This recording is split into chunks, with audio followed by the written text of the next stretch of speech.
Welcome along to the Hong Kong Racing Show as we gear up for a massive weekend of racing at Sha Tin. It's a Group 2 triple header featuring Hong Kong superstars such as YING Rising, Romantic Warrior, VOYAGE, Bubble. We'll preview all three of those races shortly with our special guest and Hong Kong form expert Tim Carroll. But firstly, my regular co-host Alex Evers is here. What's up, Alex?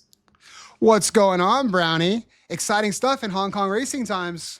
It really is. It certainly feels like HKIR is in the air now, with all of these great horses returning this weekend, and it should be an absolute beauty too. I think race 1 8:45 Pacific, 11:45 Eastern as well. So not too late, especially for us here on the West Coast.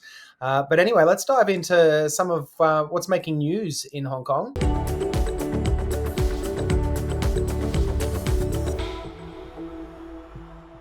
Alex, there's 2 spots left in IJC with just 2 cards left. It's really coming down to the wire. What's the latest there? Yeah, we had Vincent Ho and Jerry Chow trading blows on Wednesday night at Happy Valley, both getting doubles. So that keeps them together in the standings. Vincent's 1 up right now on Jerry. So we'll keep an eye on that. Because again, like we talked about a couple weeks ago, 1 spot is reserved for a local rider, and then 1 spot is reserved, or normally 2 spots, but this year 1 spot reserved for the highest rider under the legend and all-time winning jockey in Hong Kong, Zach Purton. So we got something to keep an eye on. But this is, again, like Brandon, like we talked about, this is like why I love Hong Kong racing. You know, in America, I always joke, like, we need to treat it like a pro sport. And the way this season plays out in Hong Kong, you know, we start in September, we get the lead up, we've got IJC to look forward to, which technically, at least in my mind, it's the all-star game of horse racing. You know, you get to see all the champion jockeys compete on such a unique surface and even weights, random draw. So it's really something to look forward to. And I've had a blast following these races here, watching who's going to come down to the last spots. And it looks like Ferraris, to me, is probably going to be able to do it. We got 2 meetings left to go. He's got 15. Bowman's on 13. But in my opinion, the ride on My Wish, you just got to mark that down as a win for him right now. So he'll be 3 ahead of Bowman and 4 ahead of Bedell. So that's exciting. Vincent and Jerry both have 5 rides. I looked at them. I don't know if they're going to be able to get one on Sunday, but you never know. With the handicap, everything's so fair. You just never know who's going to pop, who's going to get a horse that jumps up, or who's going to give a great ride that, you know, gives them one more win. But Vincent struggling to get mounts, and he mentioned it in SCMP in some interviews this season after the injuries, and it's got to be so tough not having an agent there. But, you know, 8 or 10 wins from 100 rides, that's pretty good, 10%. So love to see it. Rooting for my mate to get in. It'll be fun. It makes it easy to photograph. Get him, Purton, all the boys. It's going to be, I just love photographing the jockey stuff. It's so much fun for me. It's going to be a fantastic IJC. I really can't wait for it. As you mentioned, Luke Ferraris 2 wins up on Huey Bowman at the moment, just 2 cards to go. Why don't we see if Tim Carroll has penciled Luke Ferraris in for a win this weekend aboard My Wish in the Jockey Club Mile. I caught up with him earlier to preview the 3 big Group 2 races and also to find out how he spent his money that he made by backing YING Rising at those succulent odds of 9-2 when he won the Everest. Here's Tim. Well, fresh from soaking up the Spring Carnival in Australia, Tim Carroll joins us from his home in England. How are things, Tim? Yeah, great. G'day, Brownie. How are you, mate? Doing very well. Excited about this weekend of racing at Sha Tin and then seeing you hopefully in a few weeks' time at HKIR. But we haven't caught up on this show since YING Rising's incredible victory in the Everest. I got to ask you, what did you make of that win? And given that you were on him, Tim, at those succulent 9-2 fixed odds, what percentage of your month-long holiday down under did YING Rising pay for? He paid for a chunker, but I tell you a funny thing. I didn't actually go to the Everest. I was up seeing some family up in Queensland, areas you'll know well. Noosa. I was on Sunshine Beach at the Surf Lifesaving Club there, and it's one of the very few pub clubs in Australia that doesn't have a TAB, but I was there with the family, and they agreed to put it on, on a television set out the back. And there was a few other people who were obviously interested, about 8 or 9 people. So I watched it out the back there, and you would have thought I owned the horse the way I cheered him home. They must have thought I was absolutely bonkers because, like I said, I've been following this horse his whole career, like, you know, people who do Hong Kong. And I had a few quid on him at 9-2, and as we know, he went off odds on. So I thought it was great to see. Got to say, Brandy wasn't at his absolute best on the day. Even Zach said that afterwards. But a little bit like the greats, Black Caviar, the Lord Canaloa's horses like that. He didn't have to be at his best to win and win pretty easy. The other thing, I think it's great for the Australian Turf Club too, because I know I had a little bit to do with them when they got this Everest going. I was sort of going down there and covering it for Sky, and they really wanted to get the international interest. And Hayden O'Brien sent down a couple of European horses, and it didn't really work out for them. And after that, it seemed to lose a bit of international interest. But now this fellow, admittedly, he's a freak, but now he's gone down there and sort of, given the locals a bit of a hiding, it might sort of, get a few more people from over here or elsewhere sort of maybe interested in sending a horse down. I mean, at the end of the day, it's 20 million. It's a lot of prize money. Yeah, I don't know who's going to want to take on YING Rising, to be fair, but No one. But even running second and third's good prize money, right? Yeah, that's right. And I think he'll go back next year. From what they've said, I know the Hong Kong Jockey Club hold a slot. I think they've sort of bought that slot with him in mind. All things going well, he'll go back. He'll probably follow a similar program. But as we know, they're not around forever, so hopefully we'll see a few more internationals down there going forward. Absolutely. Well, of course, YING Rising returning to the races this weekend, along with a number of other Hong Kong superstars. It's Bank of China Hong Kong Day, or HKIR Trials Day, really, 3 Group 2s. And we'll go through these 3 races in chronological order with you, Tim, and start with the Jockey Club Sprint, where YING Rising looking for his 15th consecutive win. He'll start from the widest post and concede £5 to 9 rivals, including multiple Group 1 winner Lucky Swayness, the perennial bridesmaid Helios Express, YING Rising stablemate Tomodachi Kokoro, who's an interesting runner, and the only horse in the field to have beaten YING Rising not just once but twice, Wunderbar, albeit a long time ago now. Speed Map has Beauty Waves leading, Wunderbar parked behind. This is the Hong Kong Jockey Club Speed Map. Wunderbar parked behind Beauty Waves with YING Rising on his outside. Tim, I'm not going to ask you if YING Rising wins this. I'm going to ask you, why does YING Rising get the job done here, and how are you going to attack it from a wagering perspective? Well, he's just so good. I mean, even in handicaps, they can't beat him, let alone off level weights. I know he has to give away £5 for that Group 1 penalty, but if this was a handicap, he'd be giving away a heck of a lot more. I suppose the one concern might be a little bit of a travel hangover, but I think he kind of put that to bed in a recent trial. He's had the one trial since going back, and I'll tell you what, I think he ran better in the trial than what he did in the Everest. He had My Wish 4 lengths in behind, and absolutely look, I can't see him getting beat. Even if Zach Purton gives him a sissy ride, I think he'll probably win on easy here. From a wagering perspective, it's really tricky in behind, because if you kind of took this fellow out, it would be a wide open market. But Tomodachi Kokoro, what an interesting horse, stable companion of the champ. And he's now a 7-year-old, and it's not too often you see 7-year-olds running career best, but that's exactly what he's done in these last few. Lands here on a 4-timer. I wouldn't be surprised if David Hayes gets the 1-2 here, so I'd throw him in for second. You've got to have Lucky Swayness there. I know he bombed when he was last seen a few months ago in Japan, but the start prior to that, he was runner-up to YING Rising. Admittedly, he was well held, and he's on slightly worse terms here, but he's a multiple Group 1 winner. We know how good he is when he's absolutely right. He's won a lot of races, so I'd throw him into the mix as well. But I tell you what, away from YING Rising, I mean, obviously it's going to be a big shock if he doesn't win. Away from the champ, it really is a wide-open contest. Yeah, I totally agree. Of course, I'm with you with YING Rising on top. I thought Wunderbar, I didn't mind his run last out in the Premier Bowl, which was run by Tomodachi Kokoro. He was part of that speed battle of a quartet of horses. The other 3 sort of folded and faded, but he stuck around gamely for 4th. So I thought if he got that nice suck run behind the leader this time, maybe he can run a big race and turn the table on Tomodachi Kokoro, possibly, who I've got in for 3rd. So that's my trifecta: YING Rising, Wunderbar, Tomodachi Kokoro. Any other thoughts on that race before we move on? Just quickly, Fast Network, again, moving away from the favourite. If you're looking for the 1-2 here, Fast Network ran better than the bear result from a high draw last time out when doing his best work late. James McDonald gets the ride as well. He draws 2. So, but all things being fair and equal, I think he'd be very much in the mix for that number 2 and 3 spot. For sure. All right, well, let's move on to the second Group 2 of the night, the Jockey Club Mile.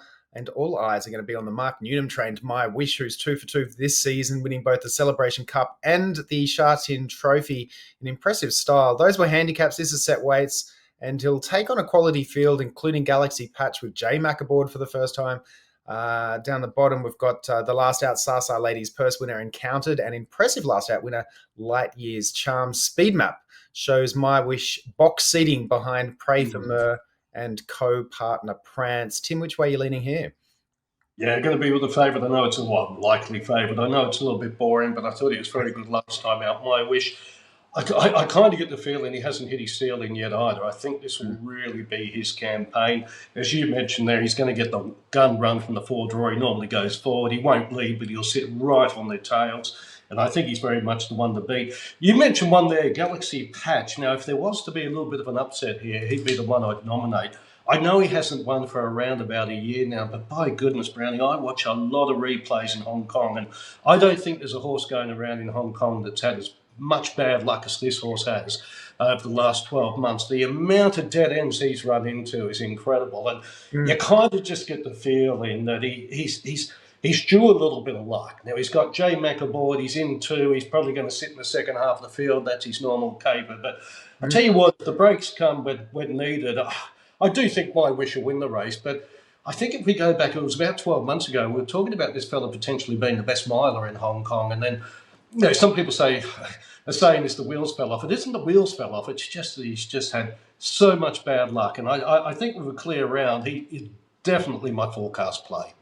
Yeah. Now, I should tell our viewers, Tim, that we did not compare notes prior to recording this. But Galaxy Patch, I was going to swing from the fences here, and I've actually got him on top for a lot of the reasons that you outlined there. And I think he's going to represent good value for money. And he finished off his race really nicely last out behind My Wish in that Sha Tin Trophy, and after blowing the start, which he tends to do, but and running up the backside again. Yeah.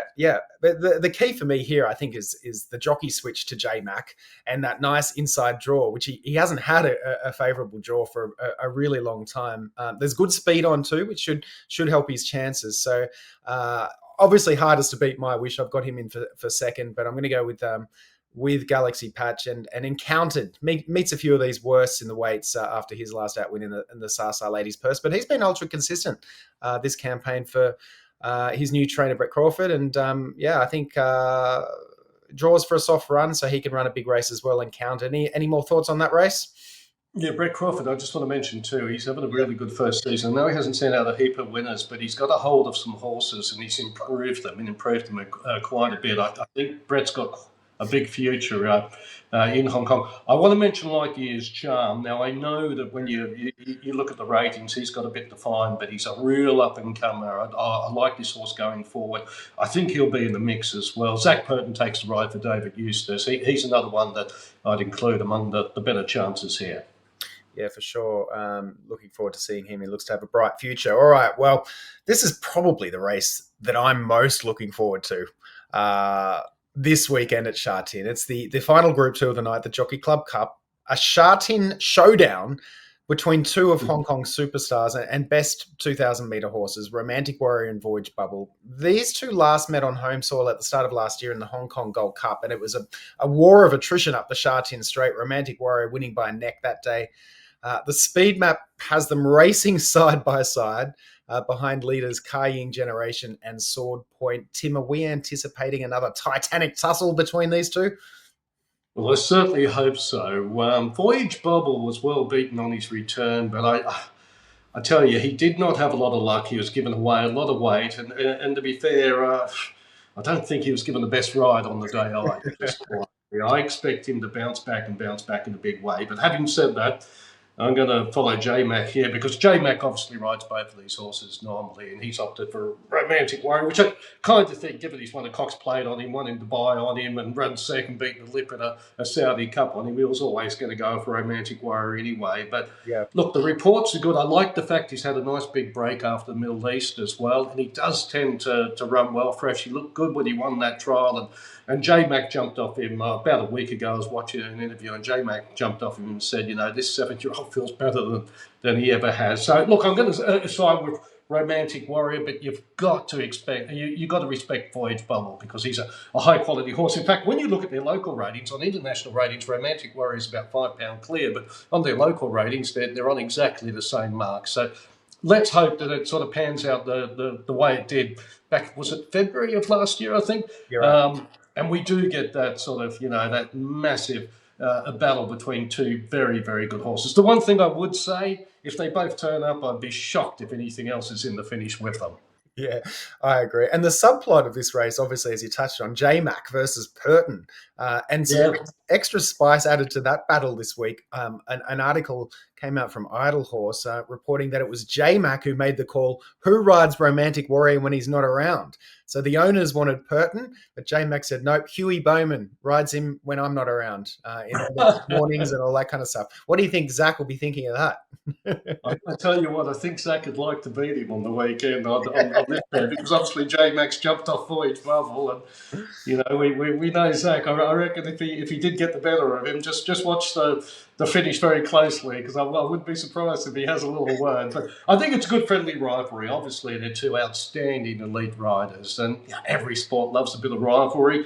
To be fair, I suppose J-Mac has started this stint off a little bit slowly, but I think he'll get going quickly enough. And with rides like Romantic Warrior and one or two others he's got to look forward to over the next month or so, I'm sure he'll be firing in the winners in no time.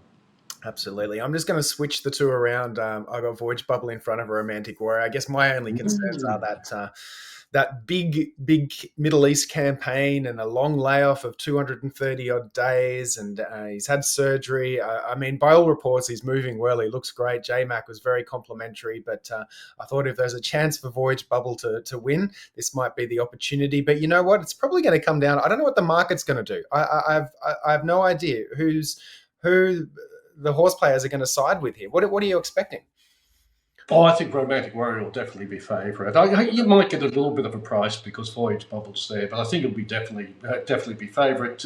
Don't forget he won this race last year by, I think it was about 4 or 5 lengths, and that was after he'd been off for 5 months, having gone to Japan and won there. So, I know he's getting older and Father Time catches up with all of them, but he's a horse that tends to run very well fresh. And if what we saw in the trial is right and what J-Mac has said and the connections have said, I think he's got at least one more good season in him. Yeah, and that season could include a trip back to the Middle East. I mean, it would be amazing if he met Forever Young, who just won the Breeders' Cup Classic, and the Saudi Cup again. I'm not sure if that's on the cards, but I did read somewhere that potentially the Dubai World Cup this time instead of the turf, that Danny wants to see him back on the dirt in Dubai.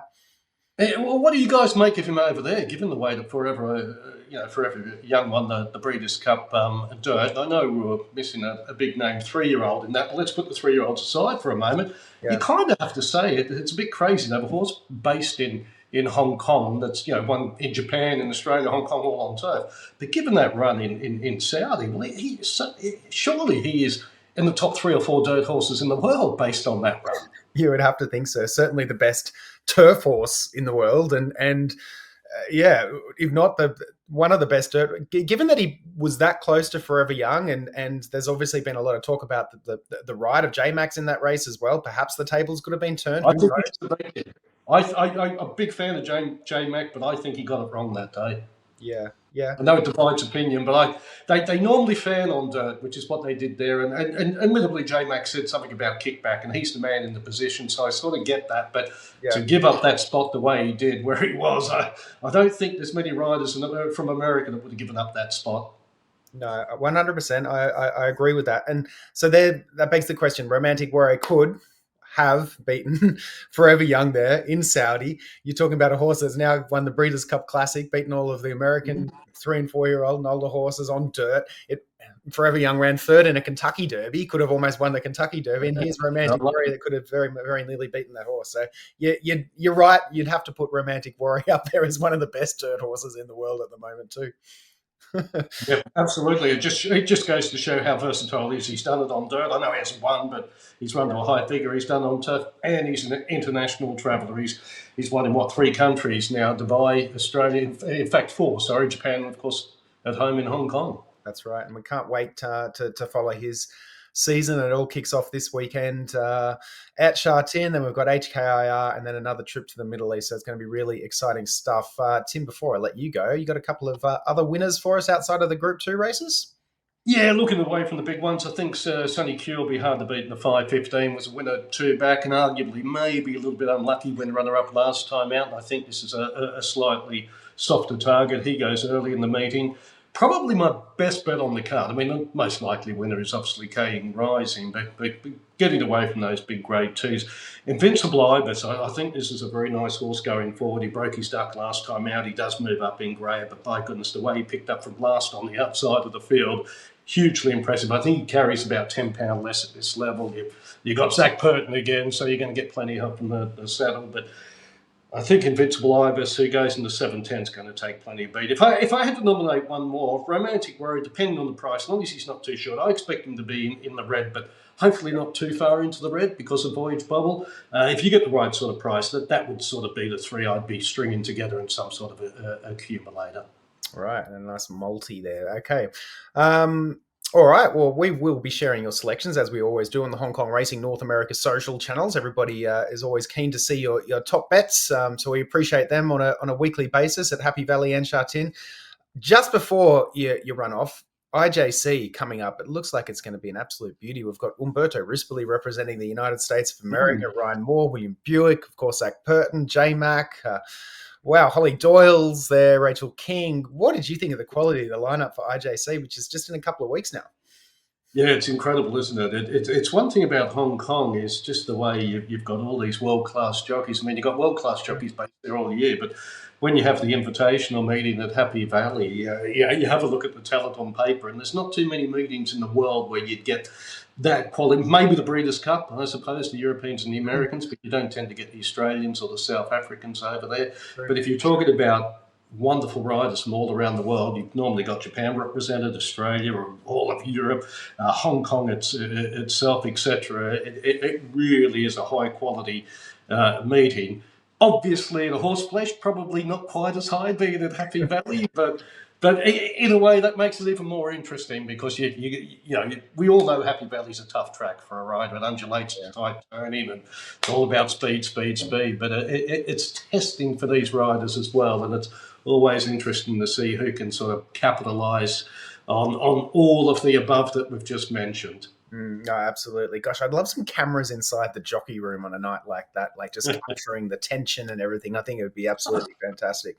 Tim, as always, we appreciate your time and all your really valuable insights. Enjoy the racing this weekend. It's going to be fantastic. And we'll see you in a couple of weeks in Hong Kong. Yeah, look forward to it, Brownie. Cheers, mate.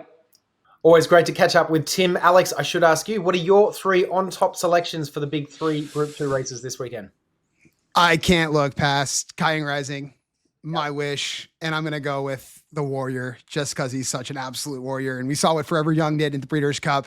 Yep. Voyage Bubble, he's so tough. But it is interesting. It's the 2 riders, Purton and McDonald, going to throw down. And I guess, who can give the better ride and whose horse gets most on the day. But Warrior's looked incredible to me with his prep and his recovery. And he seems more mature, calmer in his little small canters on the track.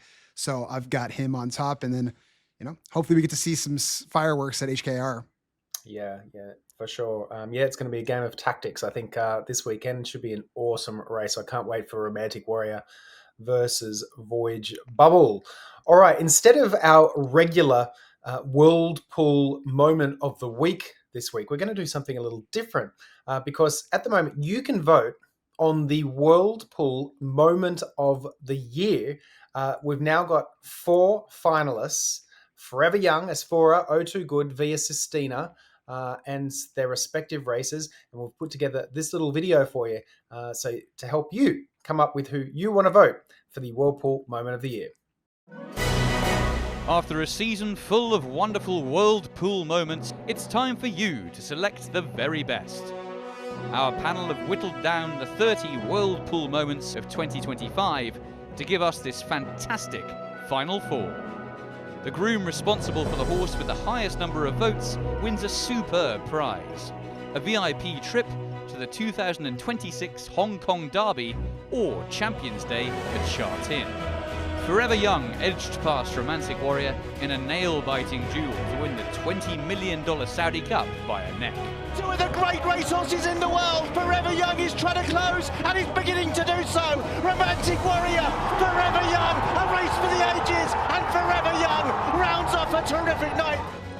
Asfoora lit up the Knavesmire as she powered home in the Nunthorpe to secure a memorable win for the Aussie Raider. It's As4 in front, deep inside the furlong. Frost at Dawn is chasing hard. Ain't Nobody is flying late, but it's As4's day in the sun as she outsprints them to win the Nunthorpe.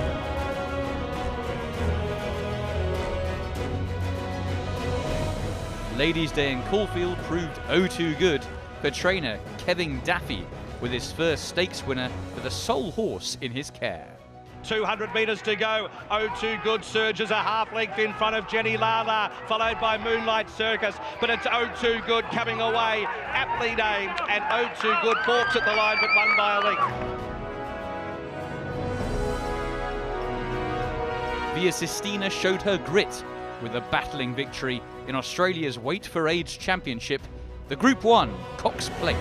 Via Sistina and Buckaroo wearing her down at the 100. Treasure the moment. Via Sistina and Buckaroo. Via Sistina lifting. The Brownell Valley's rocking. And Via Sistina's done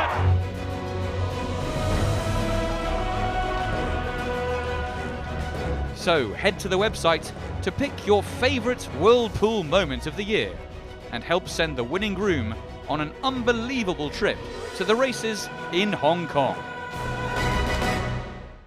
Alex, I have a feeling that if you haven't cast your vote already, you're going to be voting for Forever Young in the Saudi Cup. I am. As heartbreaking as it was to photograph and be there and the whole thing, to me, that was the race of the year.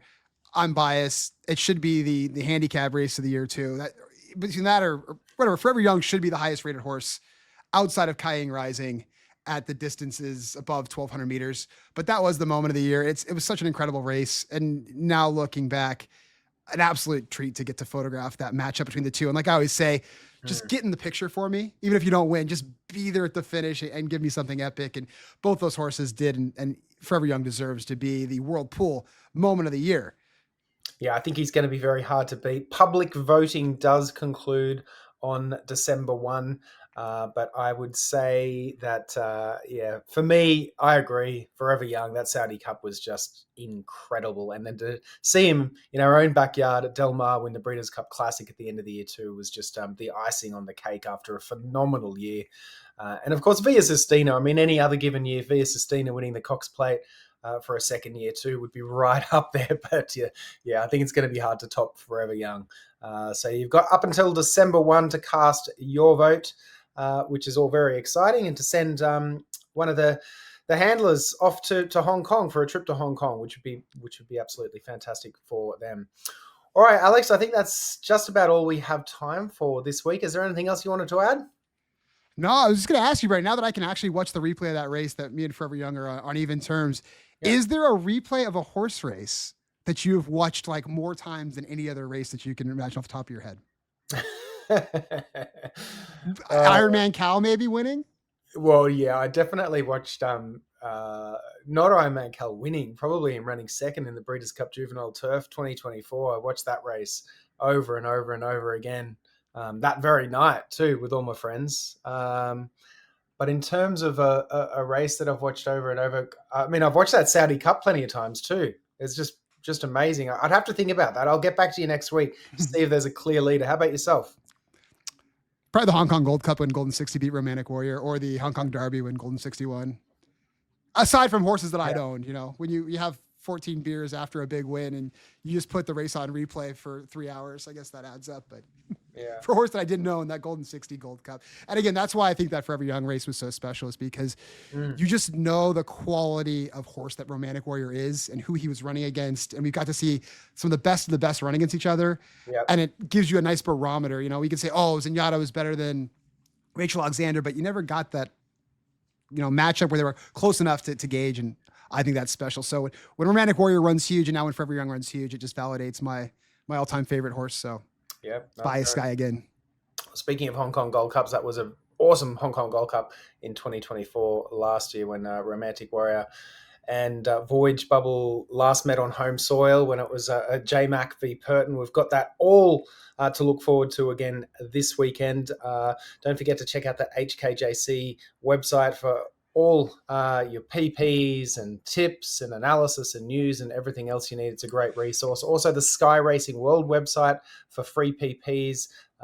Check out their website as well. There's a special Punters Corner as well, which you can find out slightly different PPs to what the Hong Kong website has, so you might find them more to your liking. But that's it on the show this week.